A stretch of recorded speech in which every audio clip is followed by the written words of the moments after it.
CDC, and we have a steering committee who have worked diligently on this breakout topic. And so I'm going to ask that we start with Gary Hobbs, who will introduce himself and share where he comes from and how did he actually land in this area called housing, the housing industry and affordability. So Gary, welcome. Thank you, Gina. And first of all, I'm excited to be a part of this conference. It's new for me and everyone. I'm sure everyone else on the panel here doing this in a Zoom, video, online type fashion. So, but anyway, about me, actually I started my career in corporate America at AT&T, and I had a nice stint at Eli Lilly as well, and Roche Diagnostics. Always had that entrepreneurial itch, like many others. I'm in our session, a breakout session here, and decided to take the plunge in 2005, and I jumped into the real estate sector. It was pretty rough there for the first 3 years, getting things figured out, especially with the economy tanking. But I was blessed and fortunate. I made a good bet on multifamily, and specifically affordable housing. And as many of you know, that industry exploded and continues to explode there with respect to a big need, especially in the affordable housing space. So I've been in business since then, and have done several developments throughout the state, now expanding a little bit outside of the state. And what makes us a little bit unique is that we do housing with a purpose.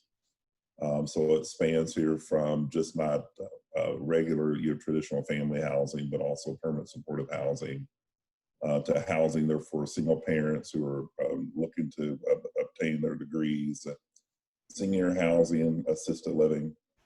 I'm also a proud owner of Sprout Funeral Home, which is the first newly constructed African-American home since 1927. And so anyway, that's a little bit about me, and I'll hand it back to you, Gina. Thank you so much, Gary.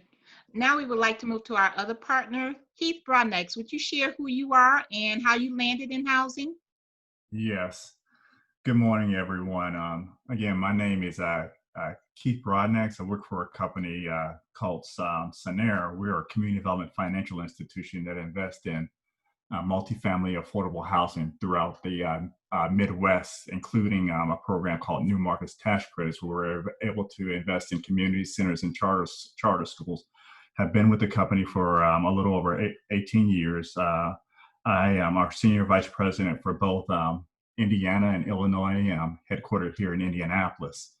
So how did I get here? I got here by a little bit by accident. I was one of those college students, not quite knowing what he wanted to do in business. All I could say, I wanted business. Had a sociology professor, an undergraduate, talked me into applying to this Ball State's College of Architecture and Planning Master's program, which at the time, HUD was trying to get more minorities into community development. So I came through that development, through that program, through Ball State.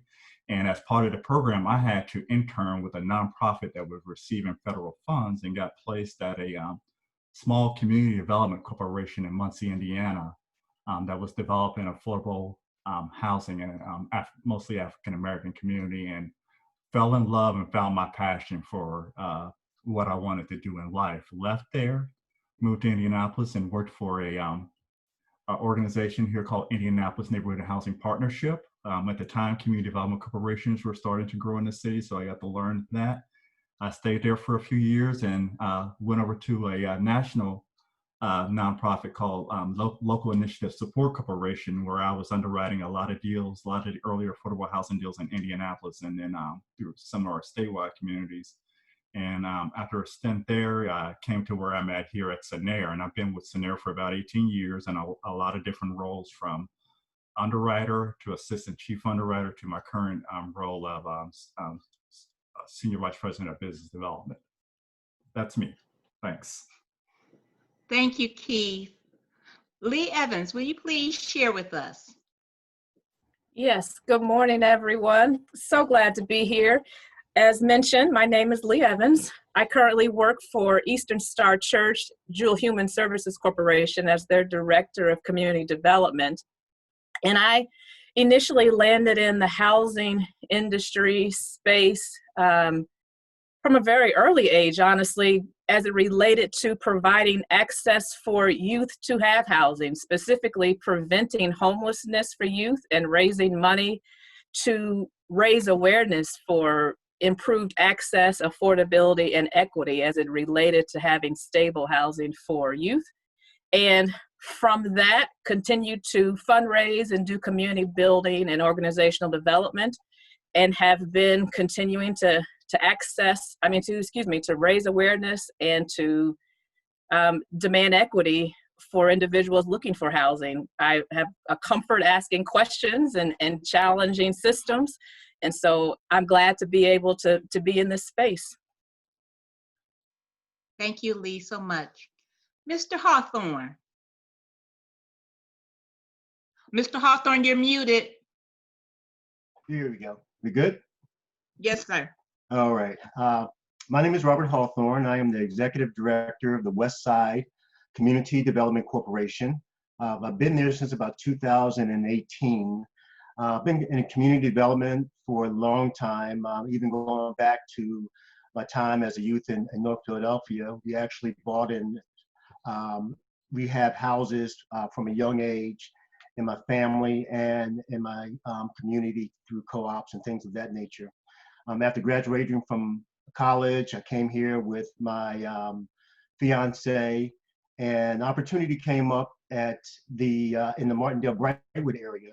And so with my background in math and physics and having a little bit of history in housing, they gave me the opportunity to actually start that organization up, which I did so for a number of years. So since about the early 90s, late 89, in Indianapolis, I've really been working in not-for-profit management and housing.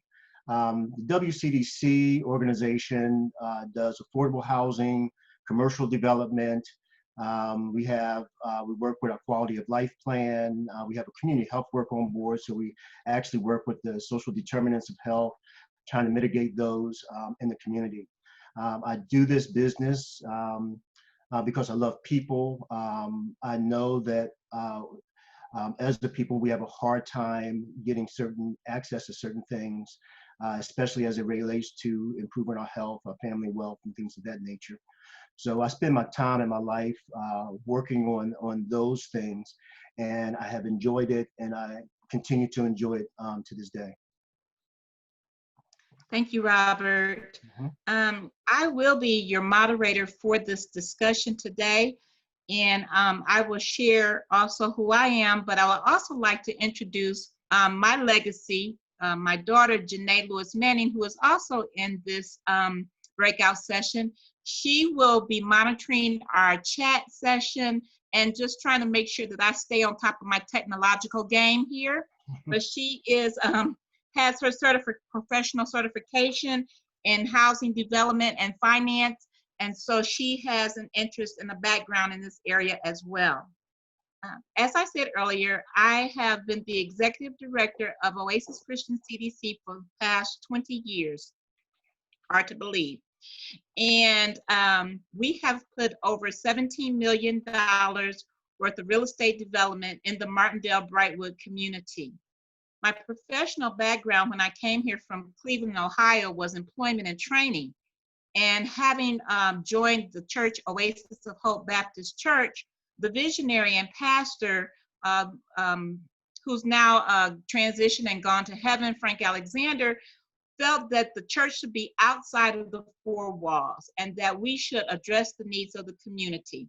And so at that juncture, 20 years ago, I became the first executive director where we did housing in terms of multifamily. And currently we are doing senior housing, 70 units in the Martindale-Brightwood area on the 25th Street corridor.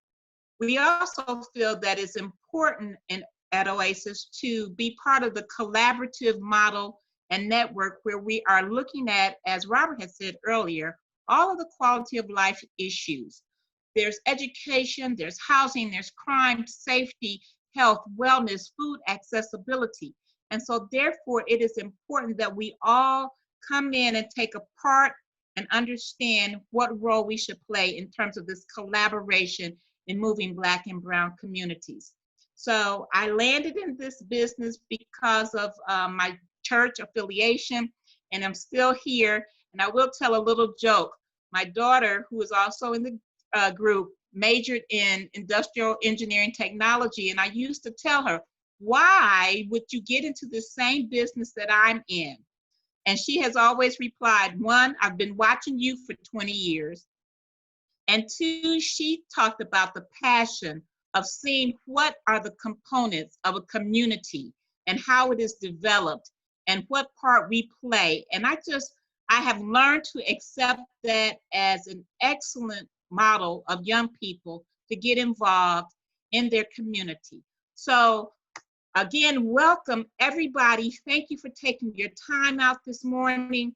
I see our breakout session is really not that big. Can we just go around and say your name and why you're here this morning? So everybody unmute themselves if you have that capability. Let me see them red things go off. Boop, boop, boop.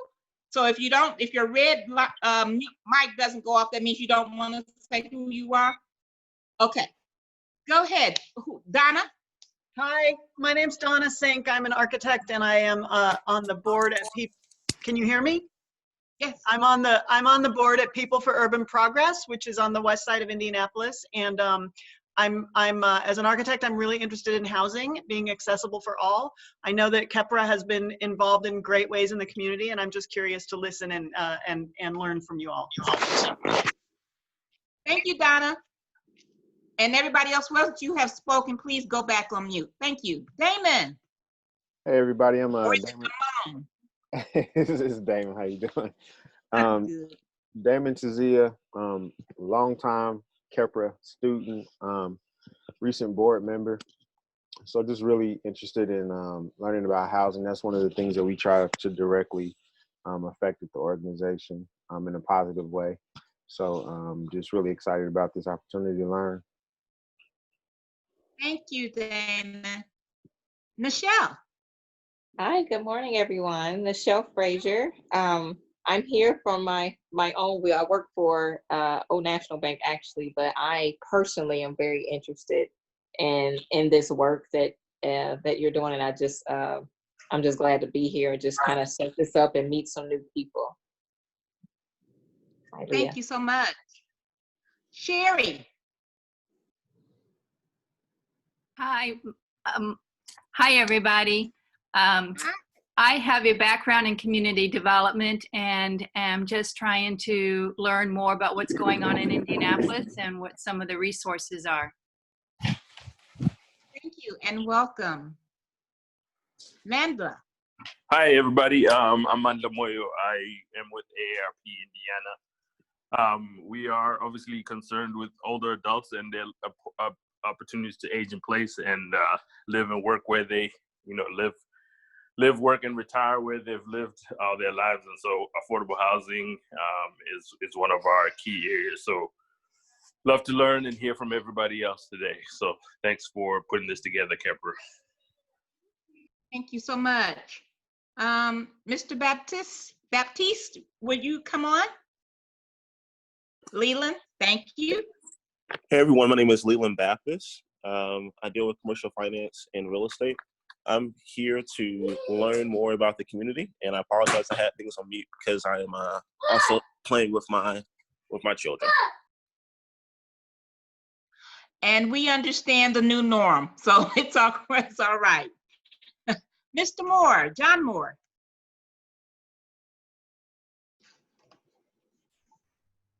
Hello. Yeah, I'm just listening in. Our family has a long,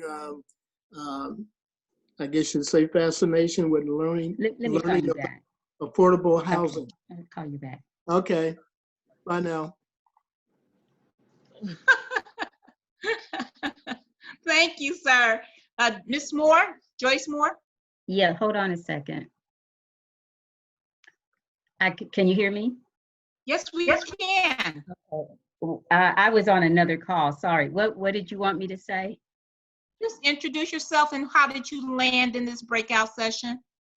Oh, well, I'm Joyce Moore, and I work with my son, who is an urban designer and a professor at Columbia University in urban design.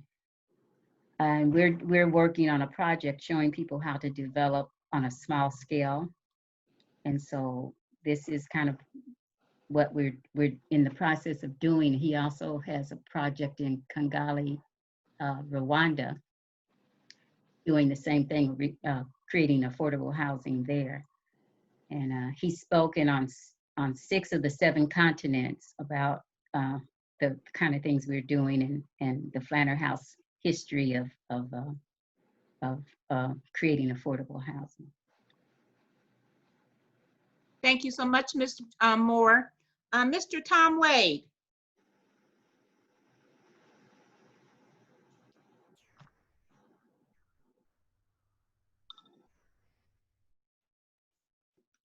And Mr. Wade, we'll wait in case you want to come on later. And Miss Audrey, would you like, oh, hold on, Miss Audrey. Tom, go ahead. Yeah, thank you. I'm sorry, I'm driving, so I gotta make this short. Oh, I'm sorry. That's all right. Thank everyone. I am Tom Wade, and I'm the founder of Heart of Indy. And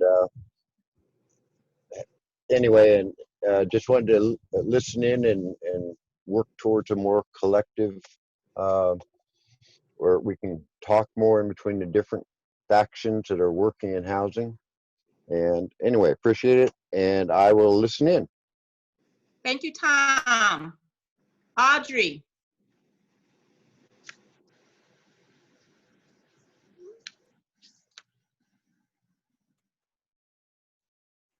Okay, so we're going to move on just for time's sake. We're moving on.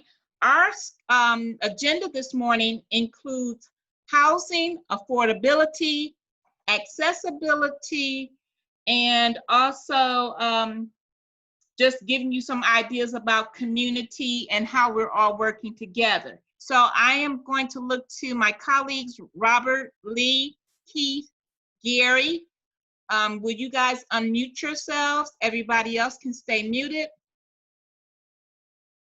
And let's please talk about, and everybody can go on your own terms, about housing affordability, whether that deals with down payment assistance or low interest loans or Section 8 certificates. How have you interacted with housing affordability for your constituents? Gary, why don't you start us off? Yeah, sure. So at BWI, that's my company, you know, how we look at affordability from a development standpoint is all associated here with the IRS code called Section 42.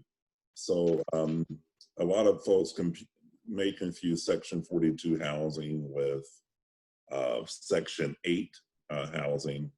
And at a high level, Section 42 is really an IRS kind of provision that is really geared toward developers like myself, that basically says, hey, you know, if we offer subsidized rents, then we are able to receive a piece of paper, right, that we can then sell credits to raise capital,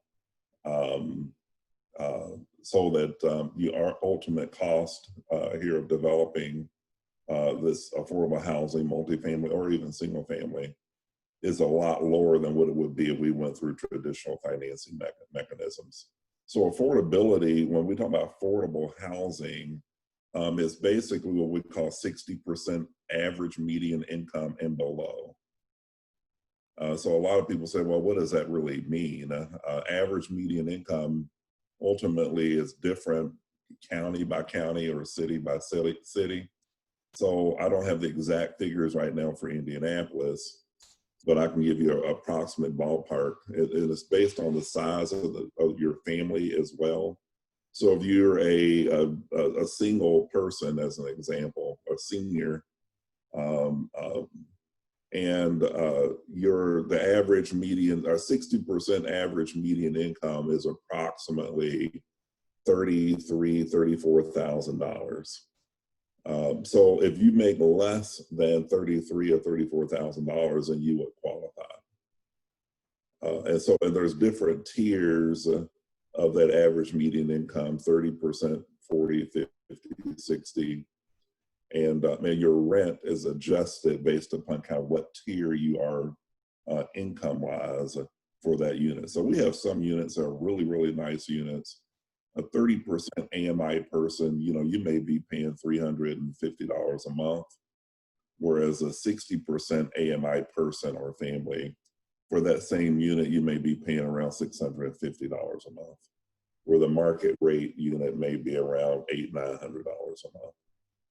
So anyway, I just want to provide the kind of perspective in terms of the qualification process that we have to go through and the compliance around that piece. If you're going to jump into this affordable housing space, you really need to understand all the rules, because if you mess up, there's huge penalties that will be assessed by people like Keith. And we don't like those penalties. But it's good for individuals if you know that you fit within that income criteria. You can have a nice quality affordable housing, for you and your family if you understand what those rules are. I'll pass. There are a lot more detail to that, but I'll pass over to others if you want to add more to it. Hi, Lee. Can you come on in? Oh, Robert, go ahead. Yeah, I'll just jump in. At WCDC, Westside CDC, we also use the Section 42 programming, but our organization uses that more as a tool for community building and reaching those at the lowest income levels.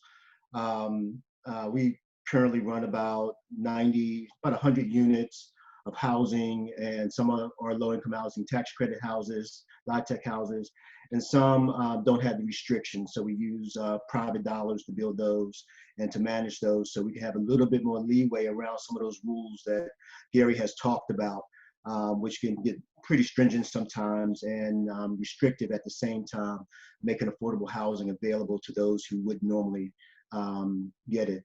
But I think that part of my role is really looking at the development of the community and bringing to the community those resources necessary to ensure that it continues to grow and to thrive. And a lot of times in marginalized communities, like we have on the West Side, and I'm sure all over the United States, we have to bring additional resources in because the people who are there simply do not have the wherewithal from a financing standpoint to be able to do things necessary for living. And so we spend a lot of time as an organization making those dollars available to them by reduced rents. We also do home ownership repair to help people who are already in their house who can get a loan because of being marginalized and private loans for homes and things of that nature. They can't get the money necessary to fix up their homes, so their homes go into disrepair. So we spend a lot of time just finding dollars for that purpose as well. So that housing piece continues, and as Gary said, he actually does some supportive housing as well. And so it goes from homelessness. We have a young lady on our board now who went from homelessness to home ownership. And so just trying to create a continuum for people who really want to build wealth for their family to do that, and to do it in a way that they can be very successful at it. Thank you. Lee?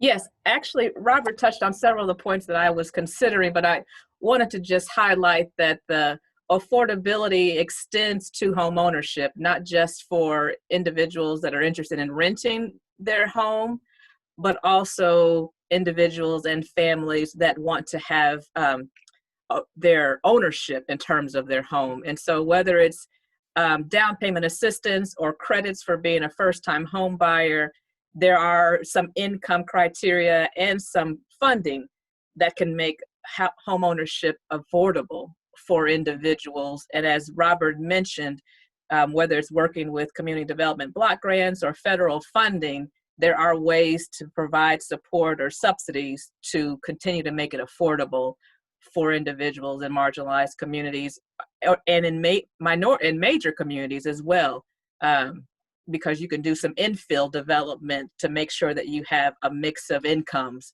in all neighborhoods using some affordable support.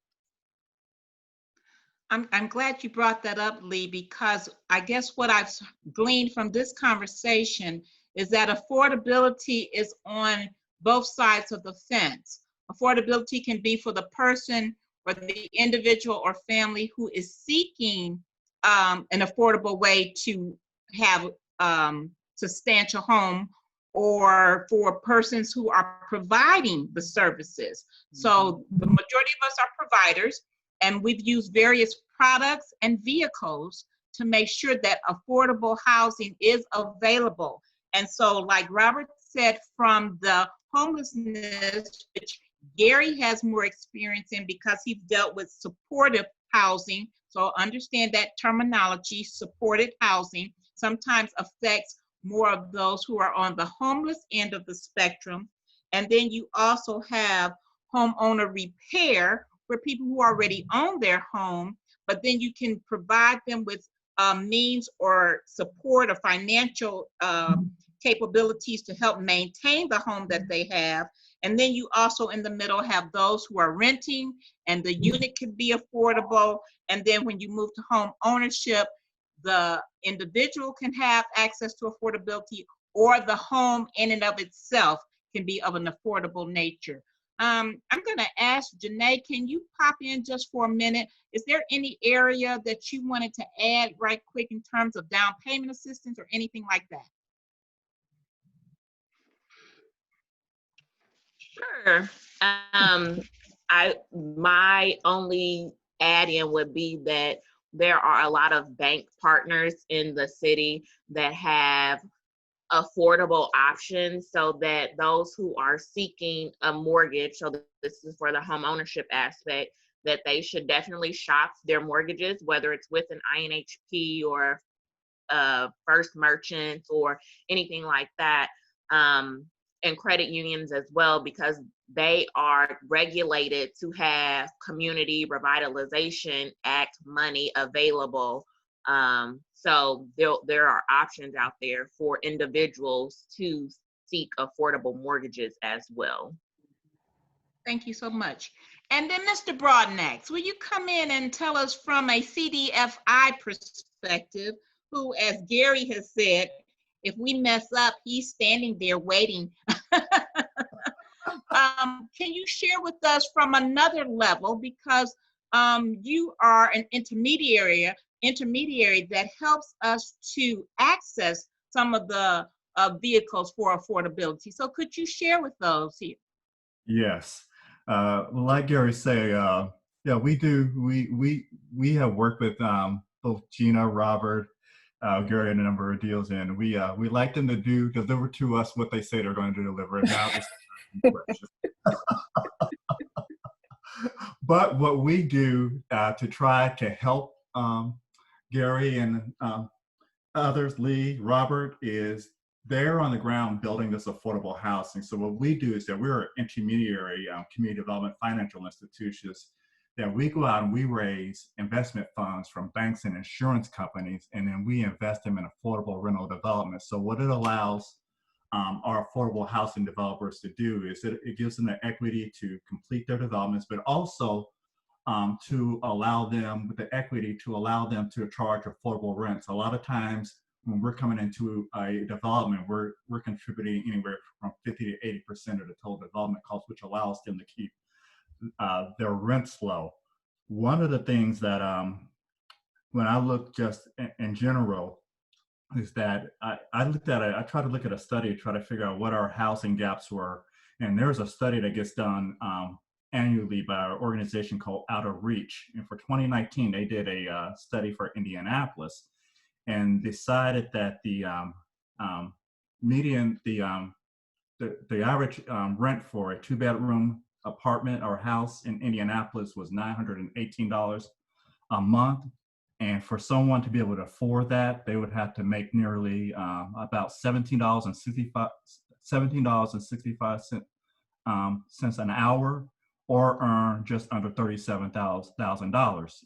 For some of those who aren't able to afford that, and they can only afford up to 30% of the area median income, that even though that rent is $918, the most that they can afford is about $600, which means if someone is living in a 1-bedroom apartment, in order to be able to afford the market rents in Indianapolis, they would have to work 71 hours a week. And if they were in a 2-bedroom, they would have to work 88 hours a week to be able to afford a 2-bedroom apartment in our community.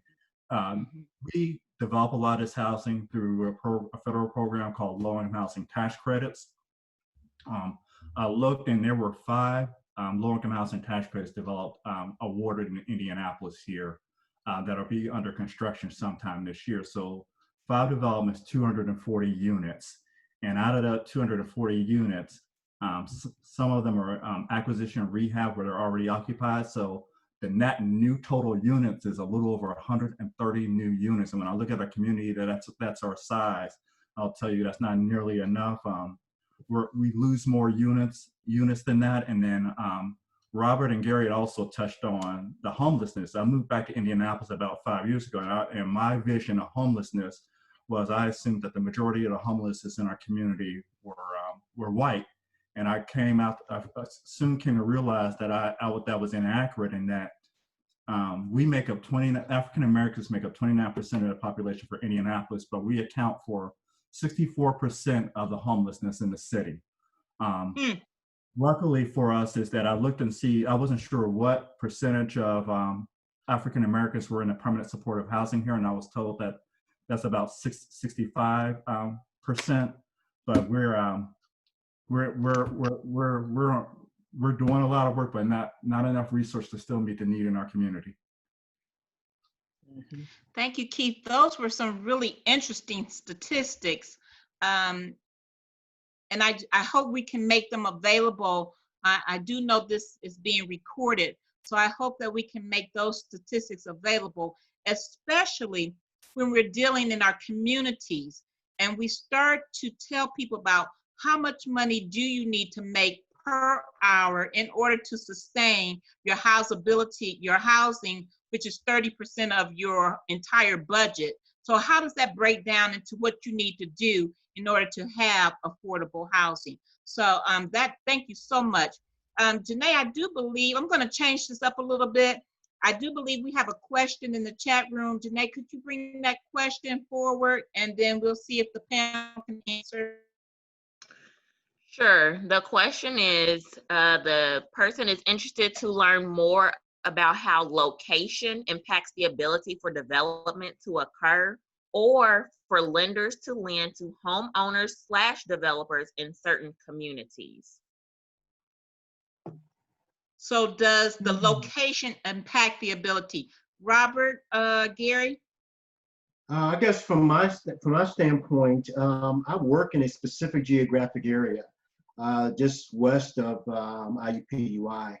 And so all the program activities that I'm going to have is going to be in that area. And so I go out, I seek funds for the development of housing in that area, and I work with both renters and potential homeowners who want to purchase homes. Right now, I have a grant from the city of Indianapolis to build 7 new homes. I'm looking for 7 buyers of homes, and we're going to be looking at subsidizing those actual construction development costs, probably to the tune of about 40%. So from the actual cost around $150,000, $160,000 these days, depending on how labor goes, we're looking at selling those houses around $105,000, $110,000. So I'm not going to be on the east side doing houses. I'll be on the west side doing houses. But the monies that I have available will be available to anyone who wants to come in and do that.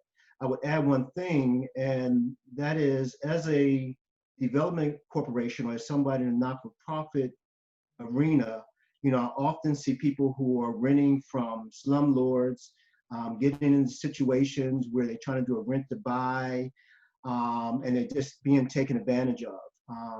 So, I mean, as a community developer, I would love for the word to get out about the work that we're doing so that they can get quality housing with people who care about them. Right now, I have about 30, I'm assuming about 30 renters who have lost their jobs. They're still in housing, and my job is to raise enough money right now to make sure they stay in that housing until September. And when September comes around, they won't have a back bill. So I've already raised $30,000 towards that end and looking for another 20 to make sure that happens. So that's the difference in dealing with a community development or community-based or community-minded developer versus someone who's just interested in the profit. Go ahead, Lee. I also wanted to offer, in response to location impacting development, yes, it can impact development, especially because the area can determine what funds or how many funds are available. And those incentives are then available for developers to work in certain neighborhoods. And so mentioned earlier was the Community Reinvestment Act. In addition to that, there are other federal guidelines that will provide a boost or an incentive based on census tract. And so if your location or your specific neighborhood has more people that are low income than it does high income, that specific location is eligible for a certain amount of funding from the federal government or through the Community Reinvestment Act. And so those are some incentives that are available to work in certain neighborhoods. It is still a very difficult capital stack to put together depending on what incentives and what funding is available, as well as what behaviors and impressions people have of that location, how desirable it would be to purchase a home in that neighborhood. All of those factors play into the decision about how a location is selected for housing, and makes it sometimes very difficult to actually provide affordable housing in a neighborhood that may or may not be desirable because of its income levels. Thank you, Robert and Lee. Gary or Keith, did you guys want to add anything to that? Yeah, I think Lee, you basically said what I was going to add. So the only other thing here I would mention here is that depending on your source of funds, what we do as a developer, we look at all the different sources of funds and we overlay that with the various areas that Lee mentioned, including now this new provision that I encourage everyone on this call to really look into called opportunity zones. There are several opportunity zones here in Indianapolis on the east side, the west side here, like near Flanner House, where we're currently doing our development of 37 4-bedroom homes and open to and looking to work with other aspiring new developers to develop some additional homes in that area, leveraging opportunity zones. But the different financial tools that you have, from home funds to CDBG to tax credits and opportunity zones, it is very much location specific. And I also want to put out one last thing here. As the federal government, sometimes the state and city, when they are assessing, hey, these districts here that they want to allocate dollars to, it is imperative for each of us, if you haven't filled out the census, your census information, please do that. Especially for those here that are in some of these low to moderate income areas. It's so critical that we do that so we can get more resources and dollars into our communities that are available at the federal level as well. So please encourage folks to fill out their census information. And I want to add to what Lee just said about the Community Reinvestment Act. Outside of the regular duties that we do, we also have to do a lot of advocacy. And the Community Reinvestment Act has been a way of bringing resources into our communities through requirements by banks. That is under attack right now. It's trying to be watered down, where the banks don't have to put as much money or the resources in the low-income communities. So that's an important act that we just need to watch to make sure that we're making sure that our communities are still being taken care of.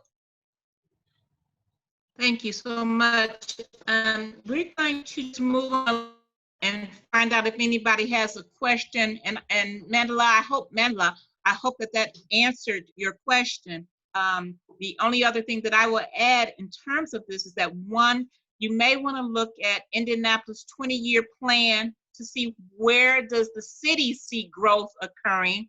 And then if the city understands that they're willing to invest dollars, whatever kind of dollars those may be.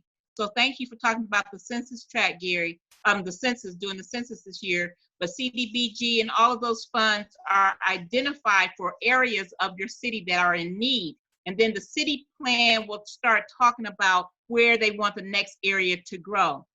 I am also experiencing that in Martindale Brightwood because we have been traditionally an elderly population.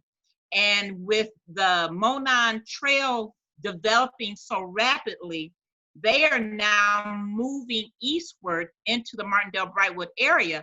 And so, of course, when people want to go to an attractive area, they start investing that type of money. So I hope that answers your question in regards to the focus area of affordability or accessibility. Is there anything we want to talk about in terms of accessibility? We've talked about it a little bit, but opportunity zone helps add to that accessibility. Gary, could you explain to us what is an opportunity zone? Yeah, so at a high level, it's a provision that maybe probably one of the few things here that the Trump administration really did well for our community, which basically allows investment dollars from anyone who has capital gains, whether they're big multi-million-dollar individuals or companies, or any of you that just sold a house and you got you made $10,000 profit off of it.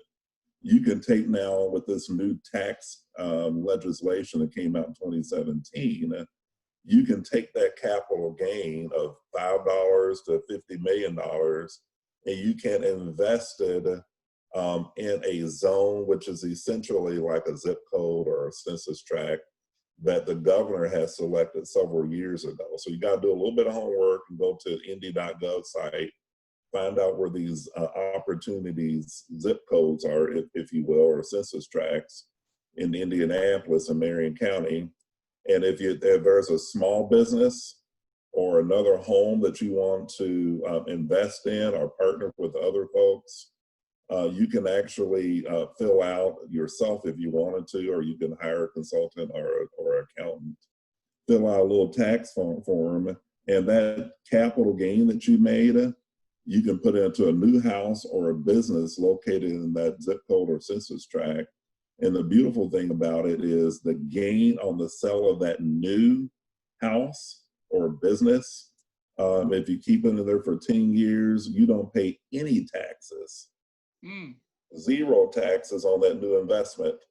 And this is something so critical here for people in our community to get and understand, because too many of us are thinking, well, it came from this Republican, and very few people I understand don't like Trump, and I get that piece. But this particular one is not just for the wealthy, but it is for any of us to invest in a soul food restaurant or another small business or a small IT company that wants to get started in one of these communities, like around the Planter House area, which is an opportunity zone area. And there's some of the CDCs, Robert Hawthorne's areas that it's an opportunity zone. There's so many of these areas where we can also invest in our own businesses, whether it's real estate or a business. So it's a huge opportunity for us. I want to see a lot more African Americans get involved, whether you got a $10 capital gain and you want to partner with others in a business or a real estate deal, or whether you're sitting on 1,000, 10,000, 100,000, it doesn't matter. Let's get engaged with opportunity zones. Yeah.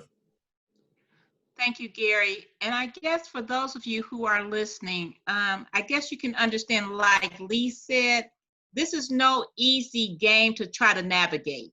the experts you have in front of you are constantly looking at laws and provisions and city and area and development and who's coming in and who's coming out and what is the need of your community and what is the average income and how does all of this affect housing, because we know that housing is a mainstay. It is a stability pillar of each and every community. And when people have homes or they have a consistent place to stay, then this affects the children who are trying to go to school.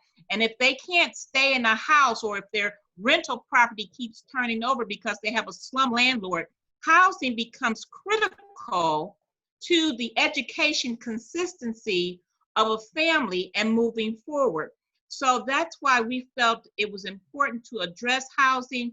I know you've been given a lot of information, and we have approximately 10 minutes left before we have to go to the awesome keynote speaker that we have, who has agreed to come with us nationwide. Are there any questions?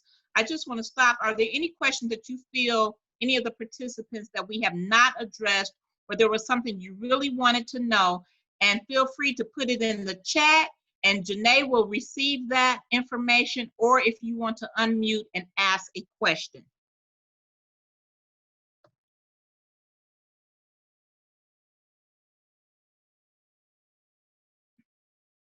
Nobody? We're doing an excellent job. Thank you. Go ahead, Donna, you need to unmute. There you go. Okay, I'll ask a question. I understand supportive housing. The term supportive housing to me brings to mind formerly addicted, formerly incarcerated, people that need, specialized supports. I am more curious, and I think, Robert, I think you mentioned talking about homeowner repair. The idea that people need support just to stay in their house and deal with typical maintenance, and this is people that are aging in place, or I love, Ms. Alexander, your term that housing is a stability killer. That's terrifying. How do we keep people that are not in need of very specialized supportive services, but just typical maintenance services? How do we help those people more? And is that through something like a CDC, or are there other organizations that are helping in that way? Typically, when you're a homeowner, you have different resources available to you, and one of those great resources that you have is the equity in your home.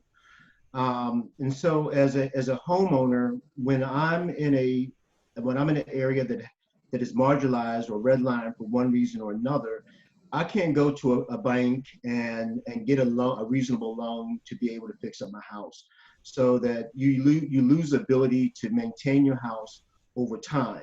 And that happens a lot in a lot of communities.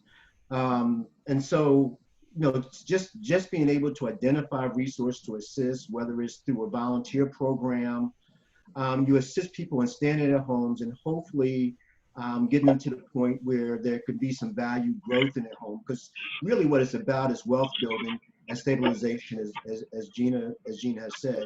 And we're losing that wealth year after year as our homes deteriorate in marginalized communities.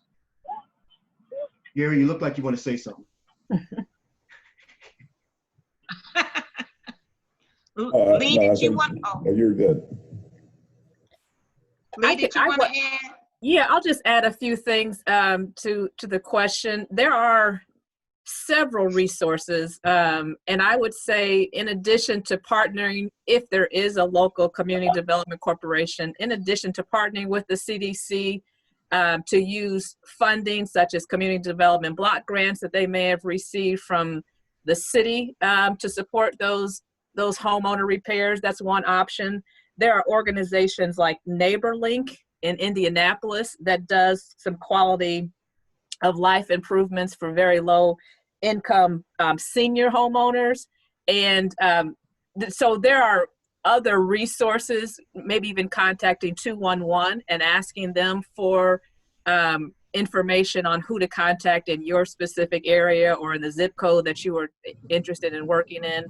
But it takes consistent work and energy. And as Robert mentioned, he's raised some money, and so it takes a consistent fundraising ask. But sometimes it could just be a matter of you organizing yourself. You be the person that is able to be the change, and work with your neighbors to go down the street and clean the landscape of your neighbor. And so it takes all of us being creative and working towards it. But there are specific organizations and funds available to keep people in their homes, not just to have them be able to afford their homes. Yeah, I think that's critical, Leigh, because you know, one of the big things that we can do that we just don't do anymore is just what you said, and that is, as neighbors, get together and help take care of someone else's house. It doesn't cost that much. You're just talking about some materials and things like that. I don't know how many ceiling fans I've put up, how many different siding projects I've had. Gina knows this. That's my side job. So, and you do these things to help people stay in their homes and to be comfortable.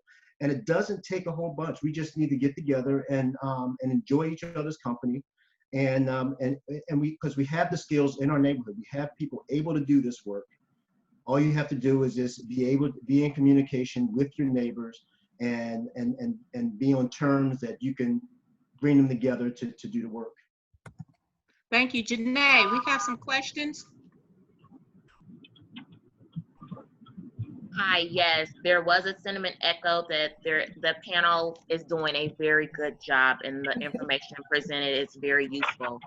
The one question that is in the chat states, asks, where will the new Indiana Cultural District be? I have no idea. Whoever has that answer, I need some numbers for the lottery ticket. Oh, I'm working on the west side on Michigan Street. Great places. We have businesses down there that we're hoping is going to be in business after this COVID-19 piece is over. We got SBA guaranteed on a office building. It's going to be about a $14 million project that's going to be community focused. And I have another building that we're working on, which will be a restaurant. So, you know, as far as the mayor's initiative with the great places, we're taking advantage of that, and we want to grow that opportunity to hopefully create a cultural district in Hallville and Hawthorne. But where that next one is going to be at for the city of Indianapolis, that's going to be where the money goes. So as soon as you can identify that, let me know. I'll be the first one to jump on. I also want to say that in Martindale Brightwood, we're calling the 25th Street corridor as one of the main streets that go through Martindale Brightwood. And historically, Dr. Andrew J. Brown was a place, an economic hub for African Americans in the city of Indianapolis as well. And so, of course, we also have a lot of religious institutions. So it would be great that we start to develop the 25th Street corridor as it runs from the Monon Trail all the way through Sherman Drive, which is approximately a 4-mile area. So we would be glad to make that the new cultural district, especially since it's only 3-5 minutes from downtown. We are the excellent spot to be, and that's my little marketing piece. As a developer, I'm okay wherever it's at. I'll just once the announcement is made. You'll be there. We have a lot of investment in the Flanner House area. That's another one of those great places, areas. I think there's 5 in total, and predominantly African American community that's finally beginning to turn around. There was a new grocery store, Bodega. One of those big tax credit projects that Keith mentioned in Indianapolis, we received that. You may have seen it in IBJ Canal Village. We'll be ground here with a really cool modular kind of product using shipping containers July. So a lot of things are happening over there, and Riverside Park there's still plans to convert that to an amusement park. A lot of cool things happening there. But I love, we've developed on the east side. Jenna's area is an area we certainly want to, I think needs a lot more developers going into that space, as well as over the west side where Robert's at as well. So I'm here in the city. And even Lee's area, or yeah, Midtown. Well, come on. So we have approximately 1 minute remaining. Razul, I'm gonna make sure you tell us how we're supposed to transition back for the keynote speaker.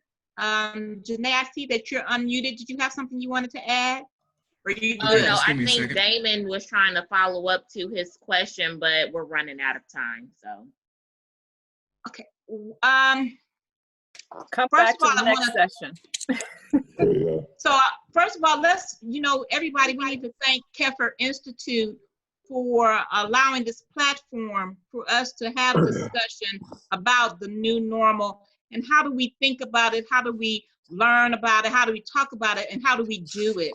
And so you can always be able to contact Keffer as to who you may want to talk to specifically. But I want to thank Robert Hawthorne from Westside CDC, Lee Evans from the ROC Initiative over at Eastern Star, Gary Hobbs, who is big guru of BWI,